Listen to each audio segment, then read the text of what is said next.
Right now, sit down, boy. Sit up, boy. I ain't got time to play like a toy. Put you in the pit like Brad, like Troy. I do it for Sparta. I get it cracking. Release the cracking. You know it, boy. Boy. Whole lot of boys. Game Informer.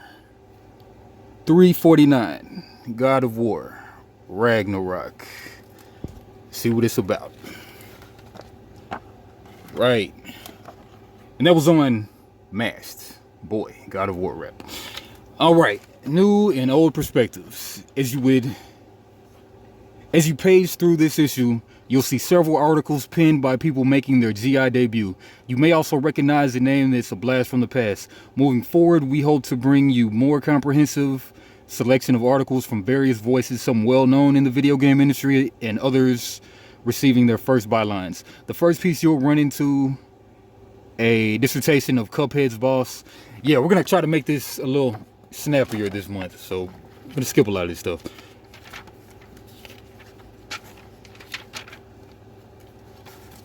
Is that ITT? No, that's not ITT. That's University of Advancing Technology. Yeah, kids, go be a game dev. All right, Skull and Bones, and that didn't give me too much of any traffic last month, so we'll just bypass that. Netflix games. All right, the world of games is weird right now. I recently caught wind that my Netflix subscription gives me access to a bunch of video games. I figured they'd all be playable on a TV remote like Solitaire or a point-and-click adventure, but that isn't the case.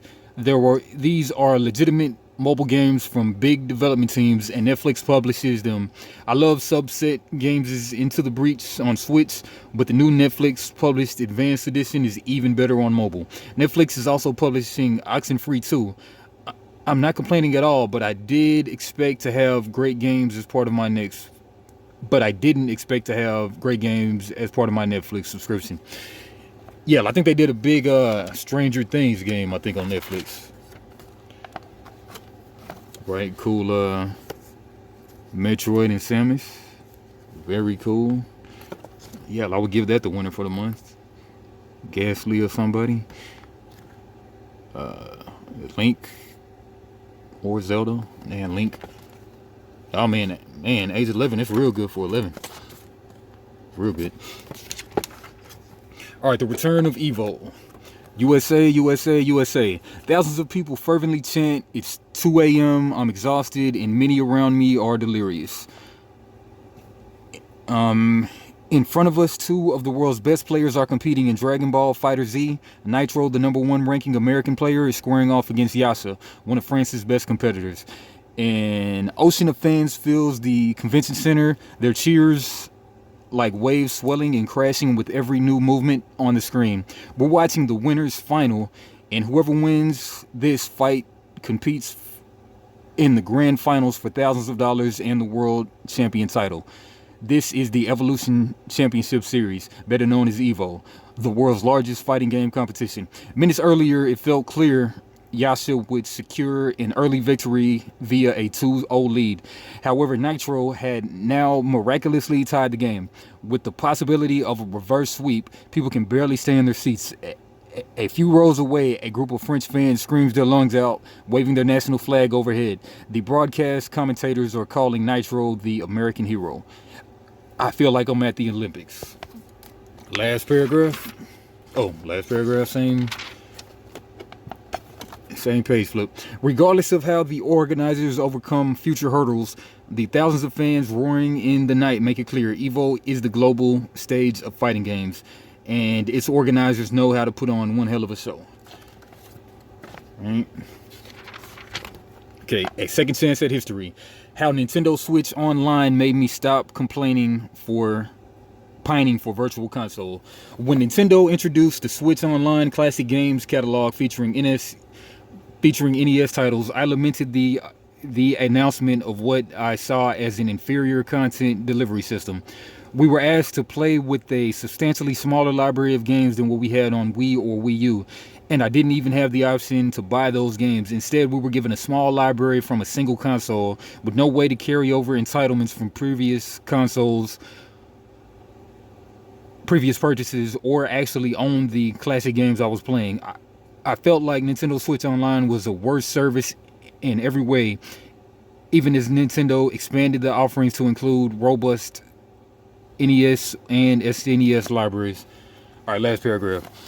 Last two paragraphs. I still wish I could own my favorite retro releases, but the breadth of what is offered by Nintendo Switch Online's classic game catalogs has me won over for a former virtual console loyalist. Sure, there are still ways to improve Nintendo Switch Online approach to retro gaming consoles, but I'm done pining for the days of virtual console. Just as I've sacrificed music and movie ownership in the name of value, convenience, and unprecedented access to a wide array of content, I'm happy to do the same to an extent through services like Game Pass, PlayStation Plus, and Nintendo Switch Online. Now, if only we could cut down on the vast number of subscription services, but that's a conversation for another time. The Screaming Wars, where people gotta scream. All right, building a boss. The story of Cuphead is indie gaming legend.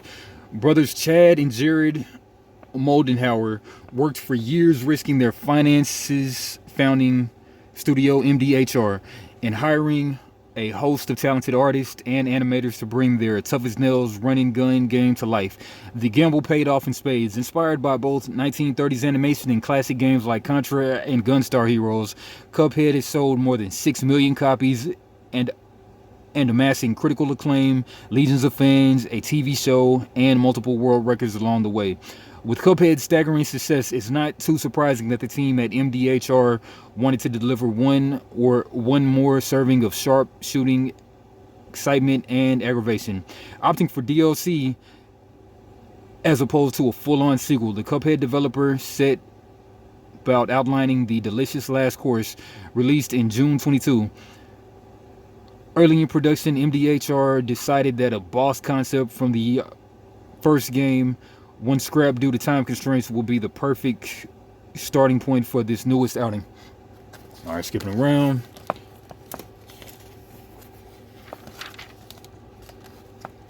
Last paragraph. Sweet art. All right, what a view. And thus the ulcer defeated, Glumstone, the giant battle came to an end. Though the entire boss fight can be finished in just 2 minutes, the designs, attacks, and thematic storytelling took years to perfect. Coupled with beautiful backdrops and swinging score by composer Chris Madigan, the stage was ready to challenge any player brave enough to face the gargantuan boss. The magic of Cuphead comes not just with the overcoming seemingly insurmountable odds, but also the small surge of joy one feels when discovering a reference hidden in the chaotic hell of projectiles and platforms. The Moldenhauer brothers and their team at Studio MDHR wouldn't want it any other way. The game developer family, how a son's interest in Roblox led to a successful family business. Crazy. For the Clemens family, video games are synonymous with home life. When the Colorado-based family of 5 sits at the dinner table, ordinary small talk sometimes leads to new video game ideas. As the family's excitement for the game concept grows, one of the kids may run off to make it a reality. As several Clemens attest, the kitchen table is a great place to dream big. All the Clemens children are skilled game creators. Roughly 7 years ago, the family's oldest child, Nathan, took an interest in Roblox, and not to play it since he wasn't into video games at the time, but to explore its deep building tools. He was 13 and 14, already skilled in CAD, computer-aided design, and dabbled in 3D modeling.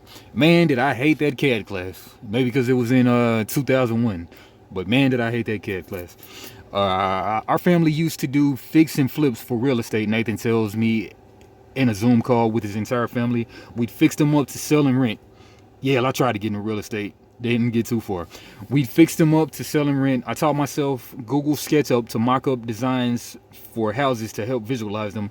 Somewhere along the line, I saw an ad for Roblox Online, and I didn't even know that there were games on it for a year and a half. I thought it was a program where you could model stuff. I hopped on there and learned how to make and sell my stuff. Some people would buy the things I would design. I started contracting for that and eventually caught on that there were games on Roblox. and these games make money. I realized I could make these games if I could find somebody who could code with me. So I did. I teamed up with a coder and we made a game called Infection Inc. It did incredibly well and was the second largest on the platform for a couple of months. Wow. Yeah, my little cousin, he plays Roblox all the time. Used to play more Minecraft, now more Roblox. The word well meant the game had between 30,000 and 40,000 concurrent players. Wow. Which was huge for Roblox at the time, second only to Jailbreak, another player-created game released in 2017. This Eureka-like moment opened Nathan's eyes to a career as a game developer. He tried to continue making games in Roblox by learning independently, but soon realized he needed help. And he discovered Roblox had an accelerator program offering on-site tutoring and mentoring for gifted game creators. Back then, Roblox brought in nearly 30 people, and Nathan was lucky enough to secure one of those seats. He spent 3 months in the program and exited with the certainty that Roblox could have become a full-time job. Nathan's success caught the eye of his parents, Shannon and Jeff. We were thrilled, says Jeff, Nathan's father. We were wondering if this could be a thing.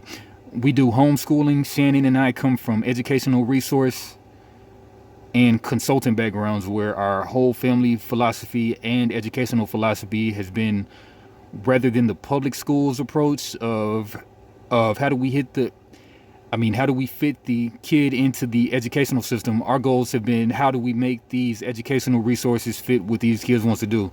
Let me sleep until about noon, man. Get with it, school. How do we make these educational resources fit what the kid wants to do? When we saw Nate take a real liking to interest in Roblox, CAD and drafting and design, we said, let's pursue this. We kept feeding that innate desire and curiosity in him. He was super eager and wanted to run with it.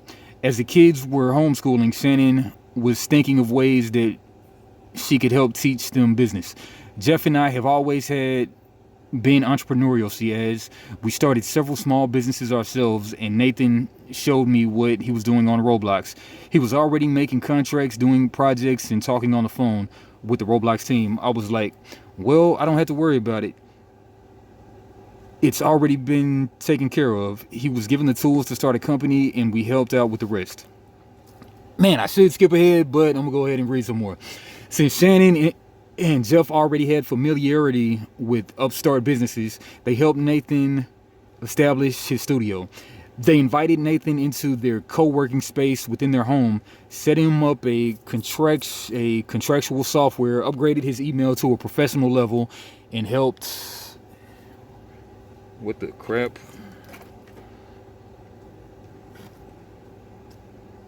I think it's supposed to be 1 second. God dang it. 1 second.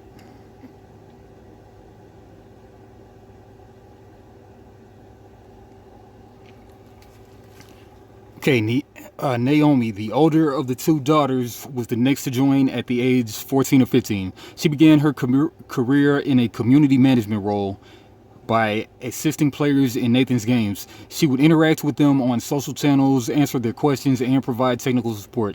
I then went into coding for a little bit, says Naomi. After that, I managed my own games and created player clothing. I didn't really try to make this a career until I was about 16. Oh, about 16. Yeah, all right, skipping around a little bit. Shannon says the hours can sometimes be staggered since some workers are in different time zones. There may be days where they are up until 2 a.m., so we sometimes have to be flexible. Since the kids were homeschooled, they have been in charge of their own schedules. They know how much work needs to be done. They are allowed to decide when they want to complete their tasks. If they want to sleep in a few hours and stay out a little longer, they can. Some of us, like myself, go to bed a little earlier, whereas others stay up later. It evens itself out in terms of production. Last paragraph. In the hour I spent talking to the Clemsonses, my focus shifted from talking to a family to serious game developers. I got the sense they were all loving working together and are eager to launch their next Roblox game the next Roblox game everyone will want to play. All right, paragraph before that. Simple Games has had several hits, but none bigger than City Life, which has brought in 6 figures in revenue. Simple Games donated 10% of all of its revenue to charities like Doctors Without Borders. They seems like a good charity. They've been around a while. The Trevor Project and Wild Ark. So far, the donations total over 200K. Wow. So, I guess it sounds like they made 2 million or so. But it says, yeah, and something like that. Street Fighter 6's modern controls make it fun to play against rookies because they can just one button do combos. Stop me if you heard this one before. You invite a friend over to play your fighting game of choice. They're either rusty or have never played, but that's okay. They just want to have a good time throwing hands. To accommodate, you assume a weaker form, avoiding obliterating them while they haplessly button mash in a futile attempt to be competitive. As a fighting game fan, I've been on both sides of this situation, and neither is ideal. Street Fighter 6's new modern control type is an excellent solution to this age-old problem. All right, last paragraph. Street Fighter 6 has impressed me in several ways, but I love how the modern control type brings rookies up to speed so all can have a fun time without pulling any punches. Veterans and newcomers better watch out. The kid gloves are finally coming off for good, and I can't wait.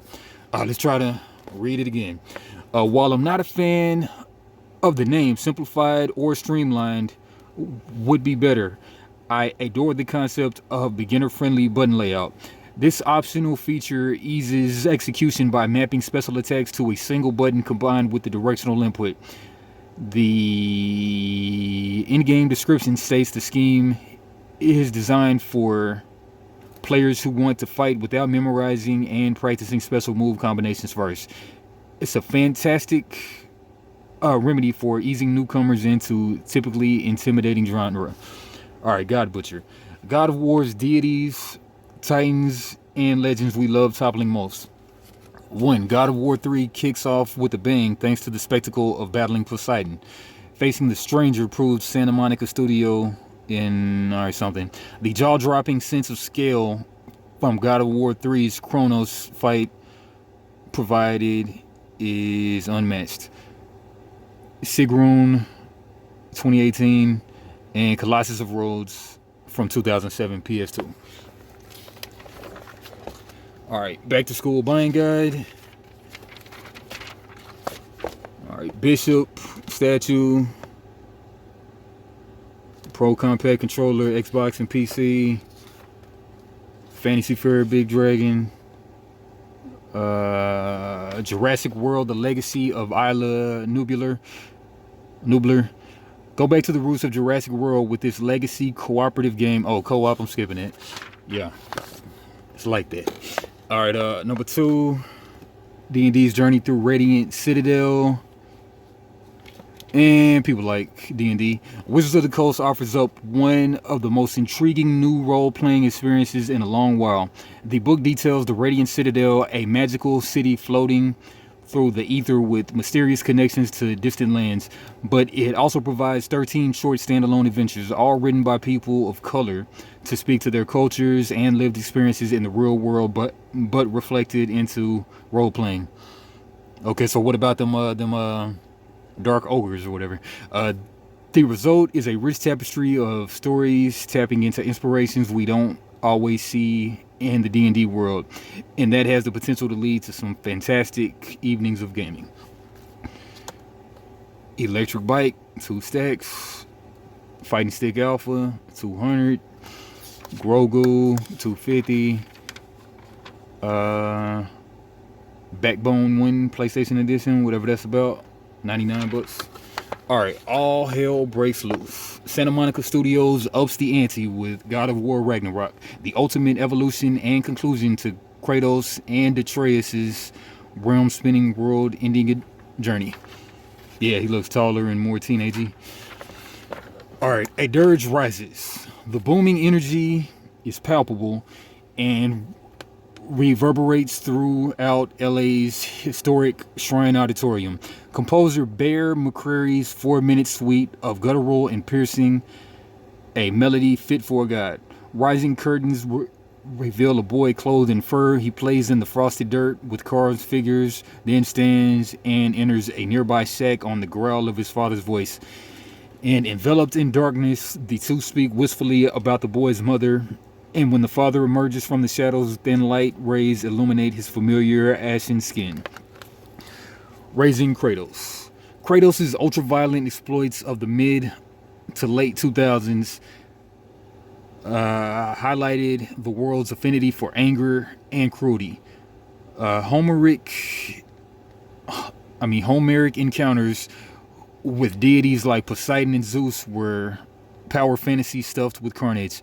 And when the adrenaline rush subsided, players were left with the man-turned-monster, longing for absolution. But like the Greek tragedies of yore, suffering begets redemption in God of War. At the end of the original trilogy, Kratos sacrificed himself and entrusted humankind with the most powerful weapon in existence, hope. Spoiler alert. Or so the story goes. It's no wonder that Sony E3's 2016 conference seemed like a rebirth for the Spartan champion. The God of War was back with a weathered disposition, a new gravely tone thanks to Stargate SG-1's Christopher Judge, and more importantly, a son. Alright, skipping around. While the first game was a slow burn adventure of Herculean proportions, Ragnarok will amplify the tension as Kratos and Atreus try to prevent a preordained apocalypse. With only a few months remaining until Doomsday, I chatted with the sequel's director, as well as several designers, and watched gameplay footage to get a better understanding of what's at stake in Kratos and Atreus' epic race against time. Alright, Midas Touch. Ragnarok director Eric Williams is an industry vet, but you've probably never heard of him. That's because he spent the last 11 years juggling his combat position at Santa Monica Studio with several consultant opportunities. Williams is a God of War lifer, having contributed to Kratos' ongoing growth since the first game. While serving as an additional designer on the 2018 installment, an already massive undertaking, Williams also worked with Insomniac Games on Marvel's Spider-Man alongside two other unnamed projects. Alright, skipping around. Freya in Thor as Ragnarok's primary antagonist. Even though the reclusive witch deific roots as Frigg remain a mystery for most of the 2018 playthrough, her unrivaled expertise in seer magic and general secrecy is the writing on the wall. During Kratos and Atreus' final struggle with Baldur, Freya tries to reconnect with her tormented son and instead becomes the focus of his ire. And in response, Kratos kills Baldur to save Freya's life, but his decision is met with resentment. The heartbroken mother swears to exact her revenge. In that moment, Kratos robs her. Director Eric Williams says, that should have been her choice to make. If you go back to Freya's cottage, there's that line. I guess we're the bad guys now. The family that they created is now broken. Skipping around. The grass is always greener. Nice atmosphere there. The grass is always greener. Seen through a series to last you a lifetime. We'll be traveling to Vanaheim in Ragnarok, and hopefully that means Vanir gods will be spotlighted. Respected for their connection to nature and magic, the Vanir are oft neglected, amiable counterparts to aggressive Aesir. It might come as no surprise then to learn that Freya was once a Vanir leader. At the request of Mimir, a former ambassador of the two factions, the Queen of Valkyries married Odin, hoping to end their bloody conflicts. But as you can guess, that harmony was short-lived, and Odin's insufferable paranoia pushed his wife away, triggering another war. And exiled to Midgard, Freya was virtually excommunicated from both the Aesir and Vanir families. Monsters Ball. And Halle Berry and Billy Bob. God of War's 2018 world was gorgeous and deadly, and revenants lay dormant in dilapidated temples. Tattletale worms ambushed unworried travelers from burrowed holes, and speedway wolvers were close-quarter menaces. And Ragnarok's catalog seems to range from Asgardian soldiers to enormous wyverns to grims and antlered centaurs known as stalkers. Lead combat designers Mihir Sheth and Denny Ye constantly emphasize the importance of enemy variety. So expect a bunch of fresh, grotesque faces to smash. Alright, both designers confirm enemy aggression and lethality would be heightened on harder difficulties, but players still need to keep their wits about them regardless of selected settings. Old locations are periodically repopulated with more powerful fauna, and optional territories could be tough without a stronger crew. Ye mentions that fans of Realm Tears will get a comparable sense of gratification from besting some of Ragnarok's formidable side content. There's no word on whether Kratos will obtain more primary weapons, but last year's trailer unveiled an elk runic summon for Atreus to ride, so hopefully we'll see more ability soon. Godspeed, Universal Design, Godspeed. One word that resurfaced throughout my team conversations was evolution. And contrary to popular belief, evolving doesn't mean abandoning the past, it means embracing it. When Kratos puts Baldur in a headlock during the final hour of God of War 2018, he whispers, mainly to himself, "The cycle ends here." These are the same words Zeus orders in God of War 2, seconds after betraying his own son. Yet they slip from the Spartan's lips. You get the sense that, like the franchise and designers who tirelessly worked on it, he's evolved. When I asked Williams what the sequel means to him, he humbly tempers expectations by saying, "I'm going to answer in a very silly way," and later, after voicing his eagerness for fans to play the game, he tells me, "An ending is just something new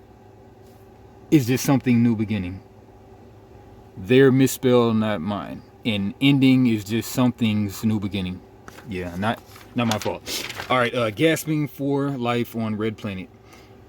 In Deliver Us from Mars, a broken heart could stand in the way of humanity's last hope for survival.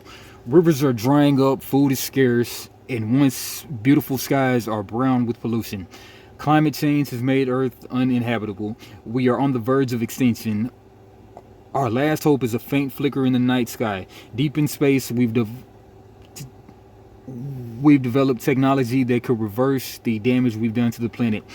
A woman named Kathy Johnson travels to Mars to discover why this life-saving technology is offline. But that's not her only intent. She's also searching for her estranged father on the Red Planet. Will Kathy be selfless and save humanity, or she will be selfish and mend her broken heart? Well, I mean, save humanity, though. Alright, unexpected developments. When the credits rolled in Deliver Us the Moon, released by Kryokin Interactive in 2018, I was satisfied by the narrative. It was one of those sci-fi experiences that concluded in a way that left room for thought and discussion, yet delivered plenty answers that it felt like a complete story. The announcement of a sequel picked up right where the last game had left off surprised me. Alright, last paragraph. On my third try, I take control of Ayla. The robot rises 20 to 30 feet in the air, giving me a scenic look at the zone. I catch a glimpse of a metal door tucked in a cavern. I switch control back to Kathy and dash to the door, barely making it to an oxygenated chamber. Holding true to the first game, there were plenty of puzzles and intense survival situations like this one, but that isn't all. As the mystery of Mars unfolds, Kathy navigates dangerous terrains in ways that will likely remind players of Uncharted or the Tomb Raider games. Cool graphics. Is this in VR? Looks like it will be in VR, if you ask me, if I had to guess. Not the last paragraph. Last paragraph of that page. Last paragraph for real. And second to last. People want to deliver us to the moon to be longer, says Demon. So this one is longer than that. Since that was our debut, we were somehow limited in how we could deliver the narrative. What deliver us Mars, we could excel more and explore more possibilities. Technically, this is a massive step for us as a studio. Being able to do motion capture and facial animations too. When players finish the game, I hope they have a lasting impression of the narrative and how it emotionally touched them. If you were a space lover, I hope we give you a view of Mars that you believe could be true given the realism we applied to it. Deliver Us Mars launches in February, giving you a little time to play through Deliver Us to the Moon. The Moon, to see why its continuation is so unexpected and exciting. I mean, graphics real nice. Sisters in almost, I don't know, several hours into solstice, and the sibling dualism is at its core. No, yeah. Things are bleak in the city of Ilden. Once one of the three capitals of the kingdom, a tear in the sky has been reduced to burning rubble. The people who once lived there were either killed or turned into monsters. Fighting these monsters and looking for a solution to the hole in the world is left to two women. Briar is an agile knight wielding a giant sword among a collection of other weapons. She's accompanied by her sister, Lute. The pair are inseparable, and not only because the Lute is a ghost that clings to Briar's shoulder. Okay, kind of like Banjo-Kazooie. Right, battle allies. Combat is the best place to start exploring this dualism. While plenty of other elements make up Solstice, during my time with Acts 1 and 2 out of 5 in total, it became clear that combat is the star. In a fight, my focus was mainly on Briar, mashing out her combos and switching between various weapons and essential elements of the game's battles. Meanwhile, Lute is partially controlled by AI and will contribute lower damage of her own. Right? Very dark gameplay, Dark Souls. Cool. On variety. These minor issues aside, Solstice widely embedded sibling-driven dualism is an exciting twist to the hack and slash genre that's likely to be particularly enjoyable for those who want to sink into its complex combat come release day on September 20th. A mere few days away. A mere already out. Alright, Pokemon Scarlet and Violet. As we await the first fully open world mainline Pokemon RPG. Are you serious? Finally? What?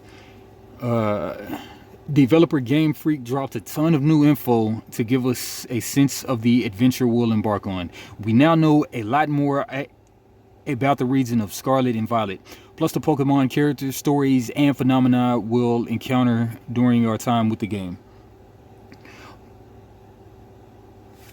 Alright. Pokemon Scarlet and Violet takes place in Paldea, not Pallet Town region, which appears to be based on Spain and Portugal.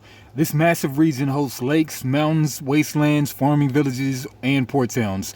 At the region's center, it is its largest city, Mesagoza. Based on the version you play, your trainer attends either Naranja Academy or Uva Academy, Spanish for orange and grape respectively. Each academy features unique uniforms, emblems, and other details. At the start of their journey, players receive a Rotom phone, complete with the Pokedex app, a map of Paldea region, and more. As you set out, you can participate in 3 grand stories. One story features the traditional 8-gem conquest, but this time you can complete the gem challenges in any order. Game Freak hasn't released any info about how level scaling works, but hopefully the ability to challenge gyms in any order bodes well for a balanced experience no matter the route you take. Sounds like Mega Man.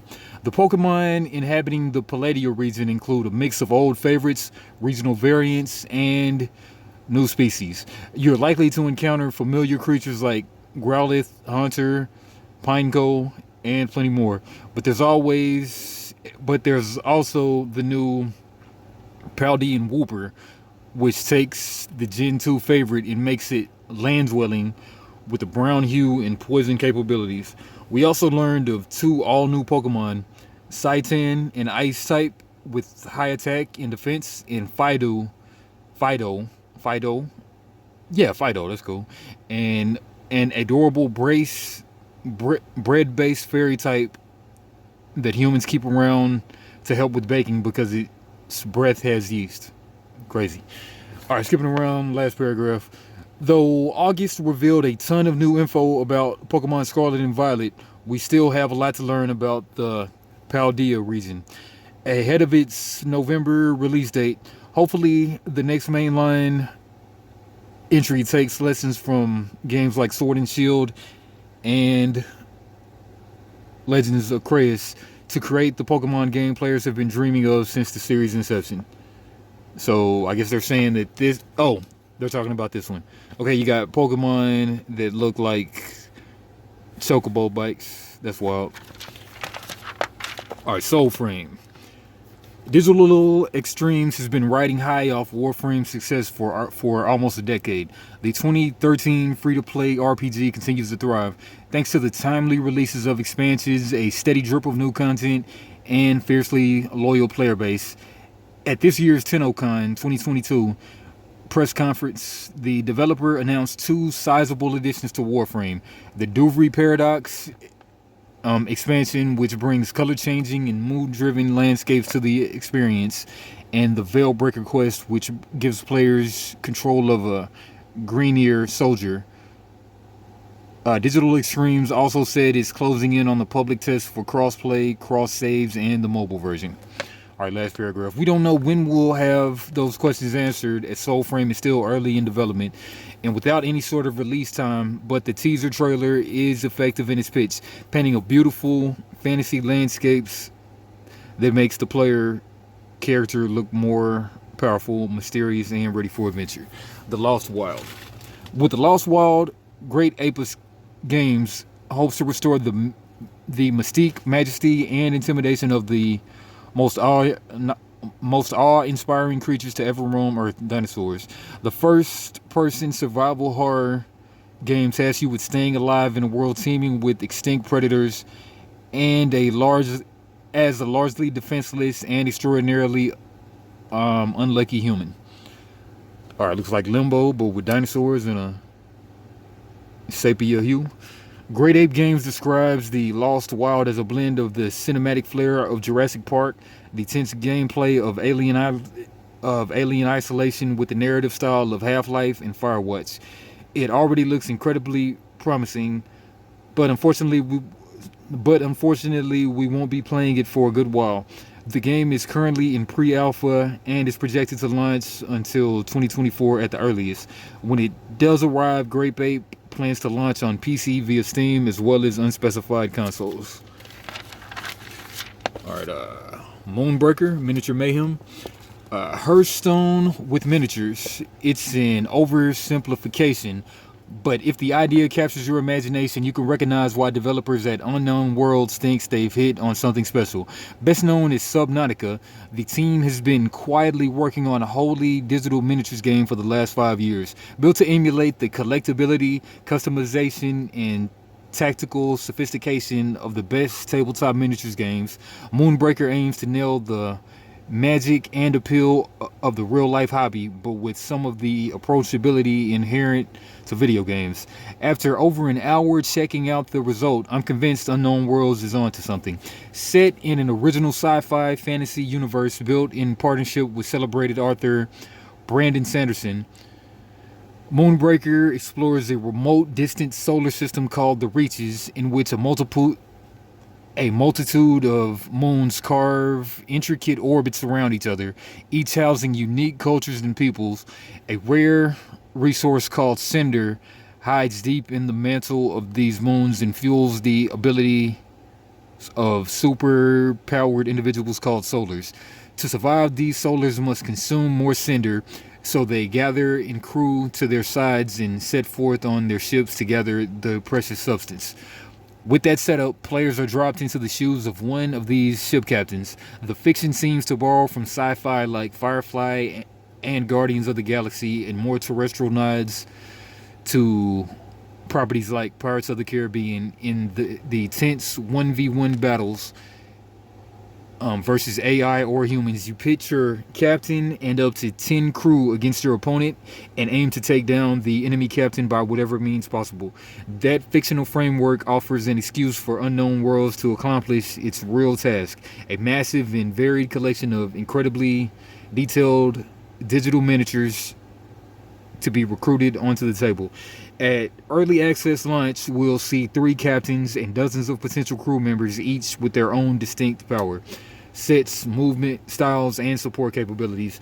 Equally important, each of these characters has their own incredibly detailed digital miniature crafted and posed with the same care you'd expect from a high-end tabletop skirmish game. Each comes with a default paint scheme, but like physical miniatures, the game includes a robust painting tool so that you can customize each character to your liking. Customization tools go far beyond simple skins in a hero shooter or RPG. Players have a full suite of digital paint options to make each character their own. Dry brushing, stippling, decals, washes, airbrush. The game allows you to apply many of the same techniques used by expert miniature painters, but also, oh, okay, I thought this was one page.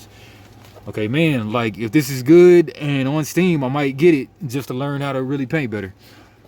I haven't painted anything yet, but, man, this might be a good on-ramp. Provides tools like auto masking to get clean and desirable look without extensive practice. The system allows for as much or as little tweaking as you might like. With minis painted, I was fascinated as those figures dropped into a gridless, turn-based tactical battle system. In a given match, each player starts with their captain deployed on the opposite side of a carefully crafted map. Think of the most extravagant miniature table setup you can imagine, but placed in digital form. On each turn, alright, yeah, let me skip to the end, because though it does seem interesting, I just don't want to really go too much over an hour. Okay, as a longtime tabletop gaming enthusiast, it's hard to overstate how much Moonbreaker seems to get what's fun about the experience. It's clear that Unknown Worlds is not looking to replace the fun of physical experiences, just as games like Hearthstone or Gwent haven't eliminated the thriving card game scene. Instead, Moonbreaker appears to be a love letter to the hobby and a vibrant new science fiction universe to discover. I'm eager to see how the game continues to evolve as early access begins. Release date September 28th, early access. Man, right on time for me to start painting. Alright, NHL 23. Each year, every NHL team strives to put the best squad it can on the ice. Sometimes that means a full off-season overhaul. In other years, that means fine-tuning some lesser areas of an already solid team. And NHL 2022 was a good-looking game, but the gameplay felt long in the tooth and in need of changes. While NHL 23 doesn't rebuild the gameplay from the ground up, it does offer several features, tweaks, and enhancements in hopes of being better than the last iteration. NHL 23 brings several requested improvements and additions to the table while turning the gameplay in numerous ways. Hopefully these changes add up to something greater than the sum of their parts and prevent it from being another mediocre entry into the EA Sports hockey franchise. Alright, the Dark Pictures Anthology, The Devil in Me. People are strangely fascinated with serial killers. Man, I saw there was a serial killer card game that's about to drop or has dropped or something. But that's crazy. They want to learn all about the pain, the suffering they brought other people. In recent years, an entire cottage industry of podcasts, YouTubers, and mostly bad Netflix miniseries has popped up to dramatize murders. Really did. Making the morbid celebrities, often often often ignoring the physical and emotional pain they brought their victims and their families. People eat this stuff up. The Devil in Me, the fourth game in Supermassive Games, the Dark Pictures anthology, centers around H.H. Holmes, often referred to as America's first serial killer. Though that's a bit of a misnomer, as he's likely not, and instead likely America's first known serial killer. Around Chicago's Columbian World's Fair expedition in the 1890s, Holmes, who owned the appropriately named World's Fair Hotel, murdered at least 27 people that he confessed to.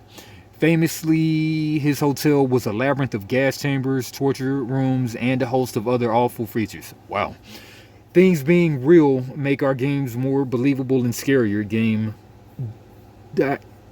director Tom Heaton said in a presentation for The Devil in Me. The story follows a TV production company called Linnet Entertainment, making a series called Architects of Murder. The final episode of its first season is on Holmes, and as Heaton says, they need to knock it out of the park to get to a second season. The problem is they've run out of money and ideas and content. A chance call from a supposed architect and collector named Grantham Dumet changes Linnet's fortune. Shortly after Holmes' arrest and arson gutted his hotel, Met claims to have inherited a hotel from a relative with an obsessive interest in serial killers, going so far as to accurately reproduce Holmes' rooms, a stroke of good luck for the TV crew, as no interior photos exist of the World's Fair Hotel. The crew travels to the hotel on a remote island, naively agreeing to hand over their phones. When they arrive, it's the perfect setting for their season finale. Things go predictably wrong and become unexpectedly deadly. Or, as Heaton puts it, we learn that Met's Hotel is in some respects a very accurate recreation of H.H. Holmes' World Fair Hotel. In typical supermassive form, we follow the individual members of the cast as they try and escape the horrors around them. Taking inspiration from both Holmes and the Saw film series, they must escape and avoid the hotel's various death traps while dealing with interpersonal conflicts. It's up to you to decide who lives and who dies during their stay, and each decision has consequences. Decisions will break friendships, make people fall in love, reveal secrets, unlock scenes, and kill people, Heaton says. And by the way, we believe that the deaths in The Devil in Me are the most gruesome and extravagant over the top that we've ever done. He adds, additionally, Heaton says it includes a host of new exploration options which allows players to interact more meaningfully with the hotel. There's a new simple inventory which gives each character several tools, including one specific to them. Admittedly, 4 games into the Dark Pictures anthology, it's hard to feel too excited as most of its entries have been middling at best. I'm also wary of its take on Holmes. It's incredibly put off by the fetishization of serial killers. So far, the game seems to lean in on Holmes' atrocities for entertainment value gleefully. But on its bright side, it does star Jesse Buckley, who I enjoyed as the lead in this year's Men. Sounds like Saw. A lot like Saw. Harvestella, Dungeon Farming. Harvestella has become one of the most intriguing upcoming games of 2022 thanks to its attractive blend of action RPG gameplay and relaxing farming simulation tropes.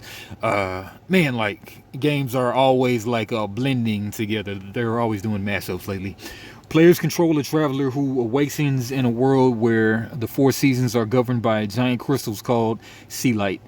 But unfortunately, a 4th season known as Quietus is spawned from abnormalities within the crystals, killing crops and producing a harmful dust preventing people from venturing outside. Quietus is known as the season of death and lasts longer and longer each year. It's up to you to figure out the truth behind the deadly season's origin and in hopes of finding a way to stop it for good. Sounds like that one Rick and Morty Kojima game. Death Stranding, yeah. Many elements of Harvestella remain a mystery, namely the world's true nature. Square Enix wants to keep such details under wraps for the time being, but those are just tantalizing carrots in an already alluring adventure. Harvestella has the makings of a surprise hit by marrying two popular genres. We can't wait to see how it comes together when it launches on November 4th for Switch and PC. Bounty Star, Tex-Mex, Texas Mexicans. Bounty Star, or the Morse tale of Graveyard Clem, offers another example of an age-old truth. Everything is better with Mex. Hell to the yeah. Blending a southwestern aesthetic with giant robots, all wrapped up in a third-person action game. Players control Clementine. Yeah, I mean, when the last time Clementine been in the game? Walking Dead. A bounty hunter, ex-soldier, and mech pilot. She's trying to wash away the dirty deeds of her troublesome past by protecting the Red Expanse, a post-apocalyptic version of America's Southwest. Right? Backed by a spaghetti western soundtrack composed by Brother D's, Bounty Star looks to offer a promising twist on both westerns and the typical post-apocalyptic fare. For some reason, we don't often see non-Japanese mech games, and we're always excited to blow things apart inside a bipedal war machine. Put on the suit one more time when Bounty Star launches for PlayStation and Xbox consoles, including Game Pass and PC sometime next year. Dragon Quest Treasures. Mia and Eric are back in their own spin-off adventure taking place before Dragon Quest XI. Echoes of an exclusive age, the two siblings, now reimagined as children in Dragon Quest Treasures, are committed to recovering the 7 Dragon Stones and becoming legendary treasure hunters. The classic Akira Toriyama art direction feels as lighthearted as ever, with a low-stakes loop including navigating a fantastical world, collecting rare loot with the Fortune Finder device, recruiting monsters, and defeating enemies along the way. Dragon Quest Treasures offers a different take on the franchise's traditional role-playing system. Build bases and expand upon them with the riches found exploring the various biomes of Draconia. Thankfully, you can mount recruited monsters to travel long distances faster and even use their abilities to overcome environmental obstacles. Slimes bounce you up to higher ledges, and bat-like Drakes help you guide through the skies. More importantly, monsters are battle buddies that'll fearlessly defend your base from rival gangs looking to steal your treasure. As Mia and Eric, you'll amass a party of faithful, powerful monster friends and unearth the true nature of the Dragon Stones this December. Crisis Core Final Fantasy VII Reunion. Crisis Core Final Fantasy VII Reunion is the second coming of everyone's favorite spiky-haired hero, Heartthrob, and no, I'm not talking about Cloud. Zack is back, but this time his journey through Wutai and Midgar slums to find Genesis has been updated for modern audiences. The augmented PSP Classic boasts HD fidelity, substantial updates to all 3D models, full voiceover, and new music arrangements. Reunion is slated to be Crisis Core at its most accessible and visually stunning. Yeah, this holiday season. Okay, Meet Your Maker. The creator of Dead by Daylight is behind this wild mashup build simulator and post-apocalyptic first-person shooter. Players craft labyrinth outposts populated by devilish traps and bustling guards, and then gain points for how many players die of their infiltration attempts. Or Angerfoot. As the name implies, your left foot is one of the world's deadliest weapons, and you use it to restore order in S-Word City.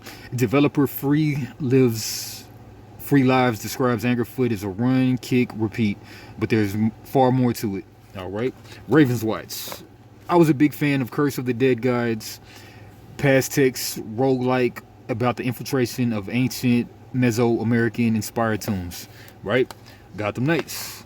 Gotham Knights continues to impress in each new look, most recently with a detailed glimpse of Batgirl's gameplay. With her signature time-for weapon in hand, Barbara Gordon deals with foes using a combo of kickboxing, capoeira, jiu-jitsu.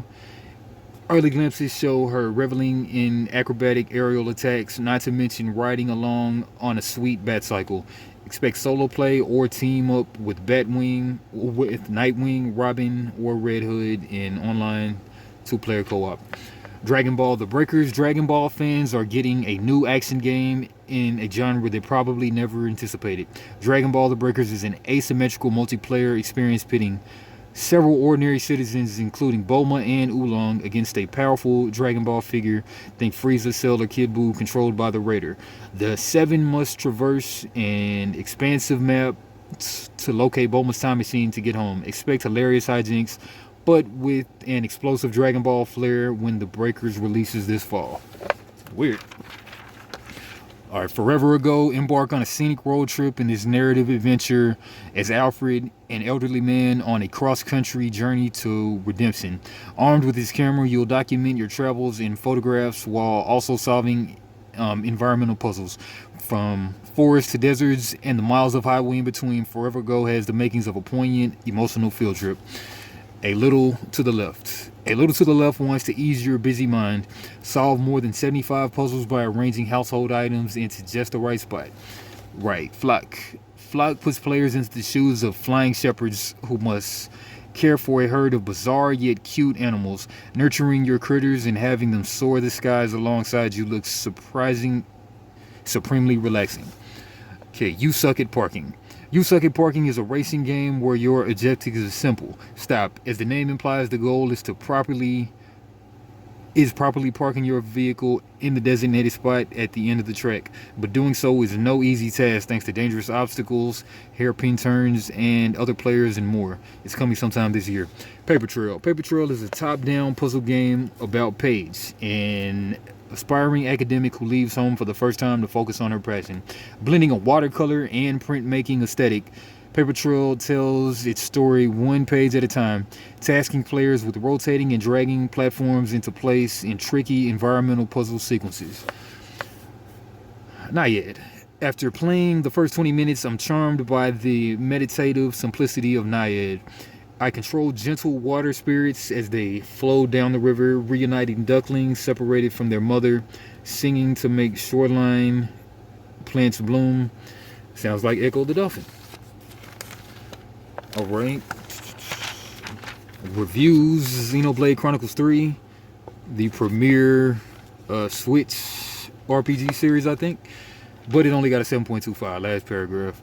My party of 7 felt like a little army when explosive arts and flashy Ouroboros combos lit up an already chaotic battlefield, and the quality of life improvements like customizable shortcut hotbars and in-game GPS, streamlined menu surfing, and traversal. Still, the narrative and world designs left much to be desired as critical plot twists are frustratingly obvious. Character growth is virtually non-existent, and navigation in each uninspired environment proves to be a tiring exercise. Xenoblade Chronicle 3 is a double-edged sword that needs a bit more sharpening. DLC. Live Alive. I went to Live A expecting a time capsule. After all, it's a remake of a 1994 Super Nintendo RPG that was never released in the US, but it's also from Takashi Tokita, the director of Chrono Trigger and the lead designer of Final Fantasy IV. 2 of the best games ever made. Even with Live A Live's design roots stretching back to 1994, little about it feels classic. The colorful, pixelated characters look from the era, but most of the game is inventive, modern, and delightfully goofy, and sometimes shockingly profane. Last paragraph. The Wild West scenario, which puts the player in control of a Clint Eastwood-like drifter trying to save a town from abandoned incursion, has all its elements working. The characters are fun to follow, the humor is excellent and irreverent. Exploration is... okay, this is a big deal because it's going 2 pages, but it got a 9 though. Alright, last paragraph. We'll never know how Live Alive would have fared in the US back in the day. Flash forward nearly 3 decades, and I can't recommend this revitalized relic enough. It's that good. This is another must-play Switch RPG that entertains in ways I didn't expect and kept me glued to the screen for well over 20 hours. And making me want to play this joint, man. I have a Switch that I never play. And I got like a $50 credit card, Switch credit card that I never use. As Dusk Falls, no punches pulled. Decisions are 8.75, almost as good as last page. Decisions have unforeseen consequences. Life is filled with decisions, big and small, that shape the future. And we don't always know how an errant world or turn down a different road might eventually conclude. Interior Nights, emotionally rich and risky debut game as Dusk Falls isn't interested in giving you a choice in how the character lives turn out. Like in real life, that's impossible to predict. Instead, the studio has crafted an intricate series of character portraits linked together by shared trauma and asked the players to decide how to proceed. The nuanced narrative that unfolds is rewarding, often painful, and frequently gripping.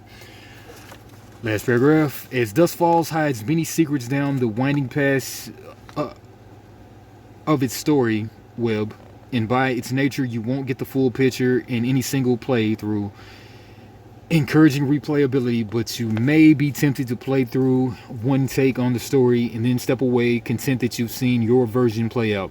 Either way, this is weighty and gratifying excursion into interactive drama, confident enough in its writing to not rely on superpowers or fantasy. For players interested in the progress of interactive narrative frameworks, it's a laudable success, but even for someone who never plays games, it works. That's because good characters and storytelling make for a universal experience, and this is a project that has both. Alright, Digimon Survive. Alright, going to the last paragraph. I applaud Digimon Survive for being a dark and harrowing visual novel and subverting what I thought a Digimon story could be. While I wish the combat evolved as much as the surrounding story presentation, it's not enough to deter some from seeing the narrative though. Don't go in expecting a tactical masterpiece, but rather a well-made, melancholy tale depicting Digimon in a light they've never been in before. 7.25. Xbox One, Switch, and PC, and PS4. Alright, Cult of the Lamb. Yeah, the homegirl was playing this, Bailey. Got an 8. I loved Animal Crossing New Horizons back in 2020. Maintaining an island was thoroughly enjoyable, but after a few dozen hours, I craved a new type of gameplay to coincide with what I was doing each day. Cult of the Lamb is a mishmash of adorably cute critters and macabre cultism. Remedies that issue with an expansive action combat dungeon system. I only wish its base building provided the same satisfaction as its combat. Building and designing your cult from the ground up is fun, but you're soon pushed into using it as a means of manufacturing in-game resources, and this sometimes gets in the way of making my cult feel like home. In the post-game cleanup, I'm only now engaging with the aesthetic serving aspect of Cult of the Lamb. I'm finally making my cult feel like mine and not one I'm sure every other player will at some point make to cultivate as many resources as possible. I only wish I had felt this earlier in my 19-hour journey. Still, everything I did leading up to it, from the fast-paced dungeons and combat that never grew stale to the factory-like base buildings that nailed the stress of resource management, was enough and then something to keep me engaged and indoctrinated. Got an 8. 2 Point Campus, 8.5. 2 Point Campus never feels callous. It's more idealistic than anything else, depicting a world where businesses and people flourish together. Profit and expansion are undoubtedly crucial to the experience, but you only achieve these goals by cultivating a top-tier environment for students. This isn't to say it shies away from low-hanging fruit. Signature British humor is at its best when poking fun at students and faculty. But ultimately, 2 Point Campus is a deeply engaging management sim that doesn't force me to punch down, and it's more enjoyable for it. Man, it seemed like since Dave Chappelle started using that word, I just hear it everywhere now. All right. Multiverses got an 8. The Living Games has the potential to go in frustrating directions, but Multiverses has a strong foundation. If it can meaningfully roll out content and smooth its rough edges, this could be a new crossover session for years to come. Recipe for Disaster 8.5. Whether you're playing the goal-based scenarios or the open-ended sandbox mode, I still can't stop thinking about ways to design a perfect dining hall. Though the frustration of failure sometimes got the better of me, I often couldn't wait to get back in front of Recipe for Disaster to play through several more hours of this enthralling restaurant simulation. Right, the season ahead. One last thing. Plan your fall and holiday gaming with our handy checklist of some of the biggest titles scheduled for release in the next months. The Last of Us Part 1, PS5, Still Rising, NBA 2K23, Splatoon 3, Metal, Hellsinger, Solstice, The Untitled Chronicle, Grounded, Valkyrie Elysium, Overwatch 2 in October, Dragon Ball The Breakers. Yeah, I ain't finna sit up and read them. All of these right here. Alright. Smell y'all later. And Michael Burnham.